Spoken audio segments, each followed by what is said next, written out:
नमस्कार. आज आपण छत्रपती शिवाजी महाराजांच्या आयुष्यातल्या एका अशा जबरदस्त पराक्रमाची गोष्ट ऐकणार आहोत ज्याने एका बलाढ्य साम्राज्याला अक्षरशः मुळापासून हादरवून सोडलं. हो, ही गोष्ट आहे शौर्याची, स्वाभिमानाची आणि शत्रूला त्याच्याच घरात घुसून धडा शिकवण्याची. चला तर मग इतिहासाचं हे रोमांचक पान उलगडूया. म्हणजे विचार करा, ही काही साधीसुधी लष्करी कारवाई नव्हती. हा तर एकाच रात्रीत बलाढ्य मुघल साम्राज्याच्या गर्वाला दिलेला एक जबरदस्त हादरा होता. या एका घटनेने इतिहासाला एक वेगळंच वळण दिलं. तर गोष्टीची सुरुवात होते तिथून जिथे स्वराज्यावर एक भलं मोठं संकट घोंगावत होतं. नुकत्याच उगवणाऱ्या स्वराज्याच्या सूर्याला ग्रासण्यासाठी जणू एक काळं वादळच येत होतं. पाहूया हे संकट नेमकं होतं तरी काय. या संघर्षात दोन मोठ्या शक्ती समोरासमोर उभ्या ठाकल्या. एकीकडे होते आपले छत्रपती शिवाजी महाराज, गनिमी काव्यासाठी प्रसिद्ध असलेले स्वराज्याचे संस्थापक.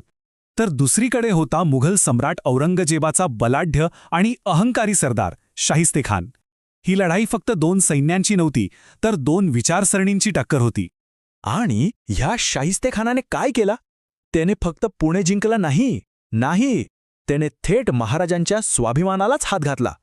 त्याने आपला तळ ठोकला. कुठे? तर महाराजांच्या लहानपणीच्या घरात, लाल महालात. हा निव्वळ लष्करी विजय नव्हता, हा तर थेट वैयक्तिक अपमान होता. आता अशा अपमानाचं उत्तर तर द्यावंच लागणार होतं नाही का? महाराजांनी मग एक अशी योजना आखली जी नुसती धाडसी नव्हती, तर जवळपास अविश्वसनीयच होती. पाहूया ही भन्नाट योजना नेमकी होती तरी काय. वेळ होती एप्रिल 1663ची. एक काळोखी रात्र. शत्रू अगदी गाफील, आणि याच शांततेत एक मोठं वादळ आकार घेत होतं, ज्याची कोणाला कल्पनाही नव्हती. आणि ही योजना महाराजांच्या बुद्धीची कमालच होती. बघा, 3 सोपे टप्पे.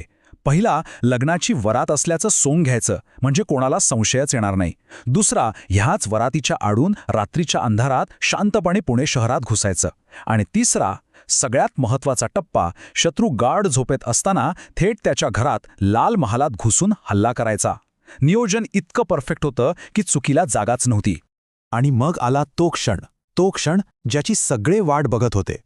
जिथे योजना प्रत्यक्षात उतरली, जिथे शौर्य आणि धाडस एकत्र आलं. लाल महालावरचा तो धाडसी हल्ला.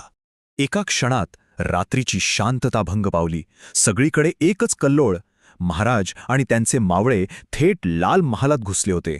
आता विचार करा, मुघल छावणीत काय अवस्था झाली असेल. सगळीकडे हाहाकार. कोण आलंय, कुठून आलंय, किती जण आहेत, काहीच कळेना. सैनिक सैरावैरा पळत सुटले. सगळीकडे फक्त गोंधळ आणि भीती आणि गोंधळ. आणि याच सगळ्या गोंधळात आपले महाराज थेट शाहिस्तेखानाच्या महालात जाऊन पोहोचले. आता लढाई समोरासमोरची होती. दोन शक्तींमधली थेट टक्कर. शाहिस्तेखान जीव वाचवण्यासाठी खिडकीतून उडी मारून पाडायच्या प्रयत्नात होता, पण महाराजांच्या वारापासून कसा वाचणार.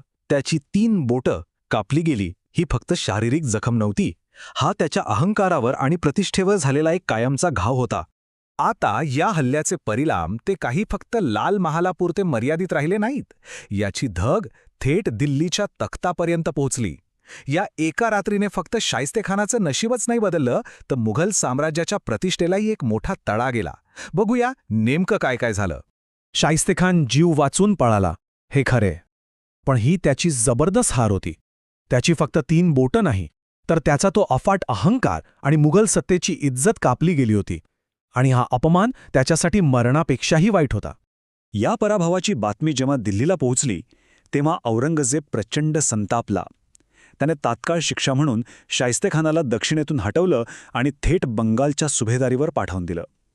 दख्खन जिंकण्याचं त्याचं स्वप्न धुळीला मिळालं. प्रत्येक ऐतिहासिक गोष्ट आपल्याला काहीतरी शिकवून जाते, नाही का? लाल महालावरच्या छाप्याची ही गोष्ट फक्त शौर्याची नाहीये, त्यातून मिळणारी शिकवण आजही तितकीच महत्त्वाची आहे. या गोष्टीतून आपल्याला 3 महत्त्वाच्या गोष्टी शिकायला मिळतात. पहिली म्हणजे शत्रू कितीही मोठा असो, आपल्या धैर्याने आणि हुशारीने आपण त्याला हरवू शकतो. दुसरी, संकटाच्या वेळी डोकं शांत ठेवलं तर यशाचा मार्ग सापडतोच. आणि तिसरी, जी सगळ्यात महत्त्वाची आहे, आपल्या मातीसाठी आणि आपल्या स्वाभिमानासाठी लढणं हेच खरं शौर्य आहे.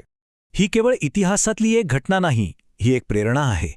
यातलं धैर्य, यातलं चातुर्य, हे सगळं आजच्या काळातल्या आव्हानांना तोंड देण्यासाठीही आपल्याला मार्ग दाखवू शकतं. मग प्रश्न हाच आहे की या शौर्याच्या गोष्टीतून आपण आपल्यासाठी कोणती प्रेरणा घेणार.